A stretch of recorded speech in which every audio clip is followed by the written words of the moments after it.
എഴുപുന്ന അമലോത്ഭവ മാതാ ദേവാലയത്തിലെ പരിശുദ്ധ അമലോത്ഭവ മാതാവിന്റെ 87ാമത് ദർശന തിരുനാളിന് തുടക്കം കുറിച്ചു.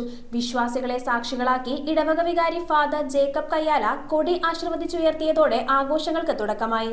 അരൂർ എഴുപുന്ന അമലോത്ഭവ മാതാ ദേവാലയത്തിൽ ഈ വർഷത്തെ ദർശന തിരുനാൾ ആഘോഷങ്ങൾക്ക് തുടക്കമായി. ഇടവക വികാരി ഫാദർ ജേക്കബ് കയ്യാല കൊടി ആശീർവദിച്ചതോടെയാണ് തിരുനാളിന് തുടക്കമായത്. തുടർന്ന് നടന്ന ദിവ്യബലിയിൽ സഹവികാരി father Sherwin Tharayapparambil, father Aristotle, father Vipin George Maliyekkal എന്നിവർ പങ്കെടുത്തു. തിരുനാളിനോടനുബന്ധിച്ച് നവീകരണ ധ്യാനം, ജപമാല, ദിവ്യബലി, ഗാന ശുശ്രൂഷ, വചന പ്രഘോഷണം, ആരാധന തുടങ്ങിയ ചടങ്ങുകൾ നടക്കും. തിരുനാൾ ചടങ്ങുകൾ ഡിസംബർ 14-ന് നടക്കുന്ന സമൂഹ ദിവ്യബലിയോടെ സമാപിക്കും. News bureau, Aroor. Luke memorial public school 2026-27 അധ്യയന വർഷത്തെ LKG മുതൽ ഗ്രേഡ് 10 വരെയും പ്ലേ ക്ലാസ്സിലേക്കുമുള്ള അഡ്മിഷൻ ആരംഭിച്ചു. Luke memorial public school, Iringol PO, Perumbavoor, Ernakulam.